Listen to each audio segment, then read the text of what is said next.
There have been claims and counterclaims about Parliament's preparedness for security breaches and the fire that gutted parts of the precinct.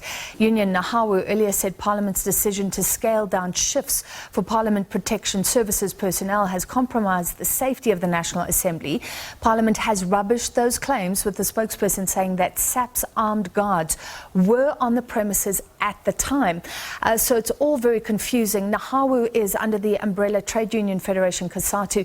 To discuss, we're joined by Cosatu's Parliament Coordinator, Matthew Parks. Mr. Parks, thank you for being with us.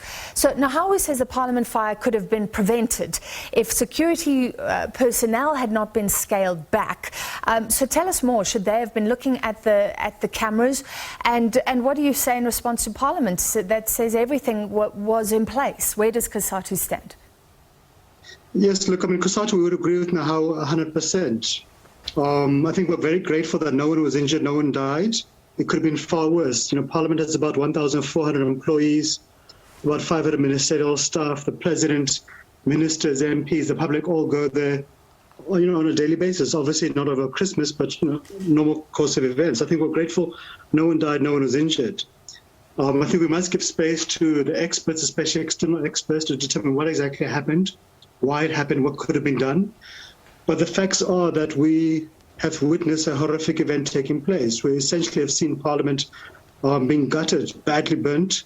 The fires are still ongoing, and that does point to serious failures. Yeah. In the initial indication, the sprinklers were not working. Mr. Parks, you're not being as specific as Nehawu was. It was saying that security staff had been pulled back because of budget cuts.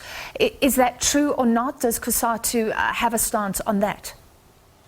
Yes, no, as I said, we agree with Nehawu. Nehawu has said, and we have yet to see any report contradicted, that the Parliamentary Protection Services, which is separate from the police service, so the police guard the perimeter of Parliament, those are members of the SAPS, they were on duty, but the Parliamentary Protection Service are the ones who are inside the different buildings within the parliamentary precinct. They're the ones who normally do patrols throughout the course of the night, the course of the weekend, etc.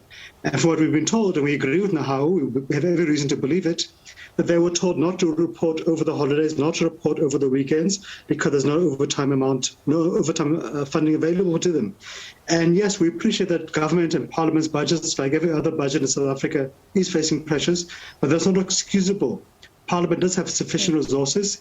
They saved hundreds of millions of rands over the past 2 years because of a reduction in travelling and accommodation costs and so forth, because of moving to virtual platforms. There's no excuse for what has happened. And what we're seeing now, we might not have been able to stop the fire, but surely we could have prevented it escalating as it did, and it called for the intervention of the fire services much quicker. Okay, we're looking at visuals of yesterday's damage caused by the fire. Maybe it could have been stopped if it was an attack. So this is very serious. Are you saying that the people, maybe even the people who should have been looking at the CCTV cameras and seeing if somebody was starting a fire, they weren't there? Yes, look, I mean, let's give space for the police, for the fire department, etc., to find all the facts on the ground. I think there's a lot of speculation taking place. But right now, some of the facts you can already see coming into effect is that somebody was arrested for being in Parliament who shouldn't have been there. The indication that he came through a window, which indicates that the perimeter was breached. How did that happen? Because there are cameras, there are motion sensors all around Parliament, including around the fencing in the parliamentary gardens. The fact that the fire service was not alerted immediately because the smoke alarms only went off after half an hour or so. The fact that the sprinklers are not working, etc.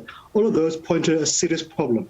But also, this isn't the first fire at Parliament. There was a fire 10 months ago. An external report was drafted and indicating serious weaknesses in Parliament's health and safety and fire prevention regime. That wasn't acted upon. Nehawu wrote to Parliament in July last year raising the alarm bells. There was an external report done by health and safety and environmental experts in 2018, raising serious concerns around Parliament's occupational health and safety gaps and weaknesses. So I think there has been ample time for Parliament to be aware of the problem and to have intervened. But look, I think to be fair to Parliament, I suspect 90% of workplaces in South Africa would be found wanting. If you ask them to what extent are they in compliance with the Occupational Health and Safety Act, it's very clear Parliament was not in compliance. I think this is a moment for us as South Africans, wherever we work, whether in the mining industry, retail, offices, etc., are all of our workplaces in compliance with the occupational health and safety regime? And I doubt they are. So this is a chance for all of us to reflect. What can we do to prevent such recurrences, not just in Parliament, but at all workplaces across this country? All right, thank you for your time. Matthew Parks, Cosatu's parliamentary coordinator, and maybe we can check in again after that report. Patricia de Lille, the minister, concerned, saying that there will be a report on Friday, a preliminary report. We'll wait for that.